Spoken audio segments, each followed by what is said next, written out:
Bonjour à tous. En cette toute fin d'année 2022, des révélations explosives sur le Covid. Venant des documents Twitter internes, vous allez voir une série de nouvelles révélations incroyables, venant d'Allemagne, venant d'Italie, mais qui en fait concernent totalement la France, bien évidemment, même si ça doit nous amener à exiger plus de transparence, de vérité et d'enquête en France. Je vais vous expliquer tout ça, vous allez voir, c'est sacrément concret, ça s'est accéléré ces dernières heures, ces derniers jours.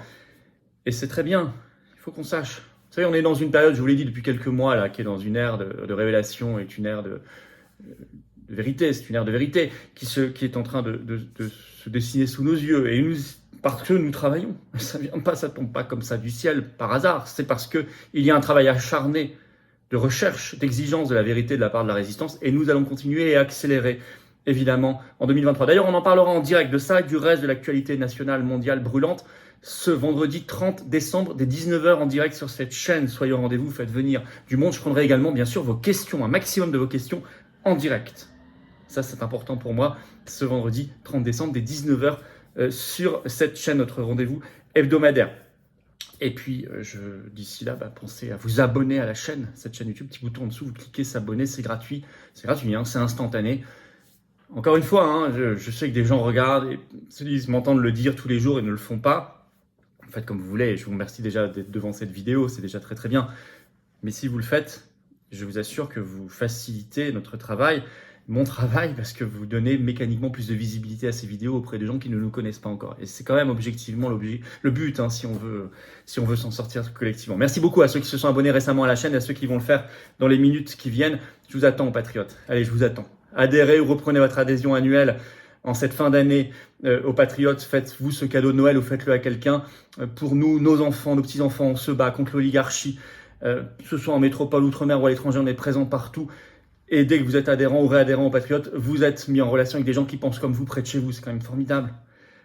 C'est pas pour de sacrément belles valeurs quand même de résistance. Alors le lien pour adhérer ou reprendre votre adhésion annuelle, c'est à plus d'1 an.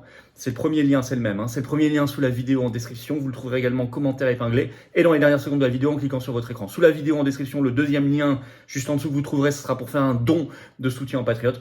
Juste vital, on a plein de choses prévues dès les premiers jours de janvier. Ça va coûter une fortune. On n'a pas un centime de financement public cette année, rien. Or on fait. Il y a l'inflation. D'ailleurs, les dons supérieurs à 500 €, on a ajouté un service personnalisé, des avantages. Tout ça est expliqué, je vous l'ai dit, sur le site des Patriotes. Dans tous les cas, c'est utile. Dans tous les cas, c'est défiscalisé aux 2/3 pour vous, comme l'adhésion et la réadhésion. Et oui, aux 2/3. Faites-le, cette défiscalisation, avant le 31 décembre 2022 minuit. Pour cette année fiscale. Ensuite, les compteurs fiscaux seront remis à zéro le 1er janvier 2023. Bravo aux donateurs et aux réadhérents. Bienvenue aux nouveaux adhérents patriotes. Allez, Covid, des révélations explosives en cette toute fin d'année. Il y en a déjà eu pas mal ces dernières semaines, mais enfin là, ça y est, ça s'enchaîne. Alors d'abord, ce qu'on appelle aux États-Unis les Twitter Files, c'est-à-dire les documents Twitter, depuis qu'Elon Musk a repris le réseau social, il y a une nouvelle livraison. Et cette fois sur le Covid, alors dévoilé sous la supervision de Musk, bien sûr, par l'auteur David Zweig, le 26 décembre, une série de dizaines de tweets. Je vous en fais un résumé. Je dirais que le premier tweet, quand même, résume tout, l'état d'esprit de ces révélations. Je vais vous lire son premier tweet. File les dossiers Twitter, comment Twitter a rigidifié le débat Covid. En censurant des informations qui étaient vraies mais gênantes pour le gouvernement américain, en discréditant les médecins et autres experts qui n'étaient pas d'accord, en supprimant des utilisateurs ordinaires, y compris certains partageant les propres données des CDC, c'est-à-dire des centres officiels de lutte contre les épidémies aux États-Unis. Donc ça n'avait vraiment aucun sens. Mais vous voyez, ça résume tout. Le maître mot, c'est la censure et tout de suite intervention du gouvernement américain. Alors, je lis des extraits. Étaient réunis à la Maison-Blanche tous les réseaux sociaux régulièrement sur le Covid, Twitter, mais aussi Google, Facebook, Microsoft et autres. Et dès que Joe Biden a pris le pouvoir, ces révélations nous expliquent qu'il y a eu une réunion immédiatement très vite avec Twitter sur le sujet spécifiquement du Covid et spécialement sur ce qu'ils appellent les comptes Twitter anti-vax. Vous savez qu'on est vite catalogué anti-vax, y compris quand simplement on est pour la liberté. Et Biden a fait savoir qu'il était, je cite, très fâché, selon ces révélations, que Twitter n'en fasse pas davantage dans la censure. Et ainsi, je cite, Twitter a supprimé des comptes, spécialement des comptes de médecins et d'experts scientifiques, qui était en conflit avec la position officielle de la Maison-Blanche. Fin de citation. Je cite toujours, en conséquence, des découvertes légitimes et des positions qui méritaient d'être débattues ont été tenues à l'écart du débat public. Et ça, c'est très grave parce que c'est contraire à l'esprit scientifique. L'esprit scientifique, c'est justement la controverse, c'est le débat, c'est de ne rien négliger comme information et comme point de vue. Là, on a fait exactement l'inverse. Je cite toujours, alors c'est intéressant comme information, des sous-traitants basés dans des pays comme les Philippines devaient modérer les contenus. Ça, on ne le savait pas. Vous voyez, y compris les gens aux Philippines. Ils avaient une grille des arbres, en fait, destinée par Twitter, la direction de Twitter, qui disait, voilà, si vous avez tel message, vous regardez s'il y a ça ensuite, c'est un zone, et puis ensuite, ça conduit soit à rien, soit à modération, soit à bannissement, sous suppression du compte. Et je cite, tout contenu dissident était étiqueté désinformation. Des comptes, je cite toujours, de médecins ont été suspendus même quand ils donnaient de l'information dont il a été démontré qu'elle était exacte.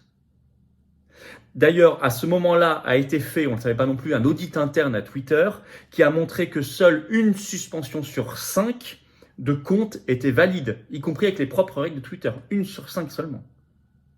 Il y a même eu des débats que l'auteur qualifie de surréalistes en interne de Twitter à ce moment-là pour savoir s'il fallait censurer ou pas ceux qui disaient « n'ayez pas peur ». Ils ont failli censurer, finalement ils ont décidé de ne pas censurer, mais ils ont failli censurer à un moment simplement les comptes qui disaient « arrêtez d'avoir peur, n'ayez pas peur ». Je cite toujours, et là c'est très grave, il y a beaucoup de sous-entendus là-dedans, tous ceux qui minimisaient le risque, en particulier pour les enfants, étaient victimes de modération et même de bannissement. Donc il ne fallait pas rappeler le peu d'incidence sur les enfants. Vous comprenez bien pourquoi, parce que derrière il y a des choses à vendre aux parents pour les enfants. Deuxième révélation, la grande enquête en Allemagne. Je vais citer là, très simplement, journal très sérieux allemand, l'article est en ligne de Die Welt. Bon, on ne peut pas faire plus conformiste, le 13 décembre, eh bien quand même, on verra que ça va plus loin qu'en France. Le titre, Kubicki, donc c'est le vice-président du Parlement allemand, du Bundestag, demande des autopsies des personnes décédées peu de temps après la vaccination contre le Covid. Fin du titre. Demandez les autopsies. Alors ça vient d'un entretien qui a eu lieu dans Die Welt du pathologiste professeur Peter Schirmacher. Explication, je vais vous lire un extrait de cet article de Die Welt. Ce que dit là-dedans, donc Kubicki, le vice-président du Bundestag, je cite, je pense qu'il est indispensable que tout décès inexplicable qui survient dans les 14 jours suivant la vaccination Covid soit automatiquement enregistré comme cas suspect auprès de l'Institut Paul Ehrlich, qui est un institut allemand. Ce n'est évidemment pas encore le cas, a-t-il déclaré à Die Welt. Kubicki a fait référence à une étude récemment publiée par, je le disais, Peter Schirmacher, pathologiste en chef de l'Uniclinique de Heidelberg.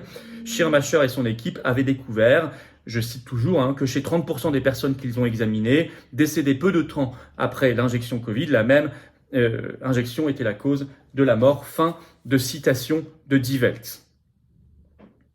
Écoutez, il faut de toute façon ici simplement la transparence, il faut le travail d'experts et de spécialistes. Nous ici sur cette chaîne, on n'est pas là pour dire la science, faire les choses à la place des experts, mais il faut que ce soit fait, et c'est fait en Allemagne. Et il faut la même enquête en France. Et je vous signale que ça va plus loin, parce qu'ils vont beaucoup plus loin en Allemagne. Tout récemment, le porte-parole pour les questions de santé de la CDU, donc principal parti d'opposition au Bundestag, toujours au Parlement, qui s'appelle Tino Sorge, a demandé, je cite, un traitement plus ouvert de cette question. Et il a ajouté, la recherche et la collecte de données doivent être maintenant poursuivies d'arrache-pied. On aimerait bien la même opposition énergique en France, en particulier à l'Assemblée nationale ou au Sénat. Pas le cas, En tout cas, c'est très intéressant ce qui se passe en Allemagne. C'est extraordinairement intéressant. Et puis en Italie, un scandale. Un scandale sur un grand réseau de fausses vaccinations, donc de faux passeports sanitaires pour des stars, pour des personnalités, ce qu'ils appellent des VIP. Comme, souvenez-vous, a été mis au jour en février 2022, le même réseau pour des personnalités en Espagne, plus de 2200 personnalités, j'en avais parlé. Et bien là, même chose en Italie. Alors, croyez-vous que ça n'existe pas en France? Si on ne cherche pas, on ne trouvera pas. Mais quand je vous parle du scandale italien, il a été révélé par le Corriere del Veneto, le 27 décembre, qui parle, je cite, d'un réseau de fausses vaccinations Covid, qui impliquait des personnalités, qui a été démantelé, ce qu'ils appellent des suspects VIP. Alors, c'était fait par plusieurs docteurs, dont la docteure Daniela Guilone Tezioiu à Vicenza, Et ça concerne, je cite, des centaines de personnes qui se sont adressées à elle l'an dernier, dont une chanteuse italienne célèbre qui s'appelle Madame, une joueuse de tennis italienne de très haut niveau, Camilla Giorgi. Et je cite l'article, au final, il y aurait eu 300 vaccins. Je cite aussi pour des médecins, des infirmières, bah oui, parce qu'ils ont l'obligation vaccinale, donc il y a eu beaucoup de faux, et aussi des personnes de l'industrie pharmaceutique. Comme il y en avait d'ailleurs en Espagne, hein. Il y avait un président de labo en Espagne qui avait fait un faux. Eh ben, en France, pareil, on aimerait la même enquête, la même transparence, et on trouvera la même chose, y compris peut-être au plus haut sommet de l'État. Confère ce qu'avait dit Jean Lassalle, je constate, et nous on l'avait dit aussi, évidemment depuis le départ, hein, je constate que on n'a pas eu de réponse là-dessus. Ni de démenti d'ailleurs. En tout cas, on veut la même chose en France. Alors voilà, en conclusion, on est dans l'ère des révélations, je le disais. Bientôt sur Twitter, il y aura les Twitter Files, les documents Twitter sur Anthony Fauci. Et peut-être la suite sur le Covid aussi, j'en parlerai à suivre. En France, on est un peu à la traîne, on le voit, hein, parce qu'il y a une chape de plomb qui est plus lourde, évidemment, mais à faire sauter. Et elle ne sautera pas toute seule, elle sautera par notre travail, notre action, notre énergie, notre résistance. C'est pour ça qu'on va redoubler d'efforts dès début 2023.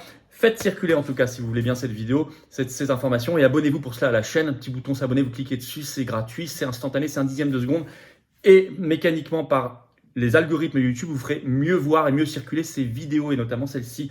Grand merci à ceux qui vont s'abonner à la chaîne et à ceux qui l'ont fait récemment. On se retrouve ce vendredi 30 décembre, 19h ici en direct sur YouTube. Je prendrai notamment toutes vos questions en direct. Soyez au rendez-vous, faites venir des gens qui n'ont jamais participé à nos directs, c'est important. Et venez adhérer, réadhérer aux Patriotes. Je vous attends avec cette carte orange d'espérance et d'avenir. Elle est belle, notre carte orange. Elle est très belle, magnifique. Elle est pour vous, mais derrière, elle symbolise beaucoup de choses. C'est un combat, une résistance pour nous, nos enfants, nos petits-enfants, nos libertés, notre souveraineté, notre humanité, notre dignité, nos services publics, notre avenir. Notre belle France, éternelle, belle, rebelle. C'est ça, les Patriotes. Un vaste mouvement anti-oligarchique. Je vous attends. Le lien pour adhérer ou reprendre votre adhésion annuelle. Réadhérer, c'est pas automatique, c'est à vous de le faire, bien sûr. C'est le premier lien sous la vidéo en description. Vous le trouverez également en commentaire épinglé dans quelques secondes en cliquant sur votre écran. Le deuxième lien sous la vidéo en description est pour faire un don de soutien aux Patriotes, vital pour faire nos actions, parce qu'on n'a pas un centime de financement public cette année. Pas d'aide bancaire, bien sûr, on fait. Ça coûte cher. Et on va faire beaucoup. Profitez de la défiscalisation, c'est aux 2 tiers pour vous. Le don, l'adhésion à l'adhésion aux 2 tiers. Profitez-en notamment avant le 31 décembre 2022, minuit, pour la défiscalisation de cette année. Ensuite, ce sera remis à zéro pour 2023. Bravo aux donateurs et aux adhérents. Bienvenue aux nouveaux adhérents patriotes résistants. Et vive la France.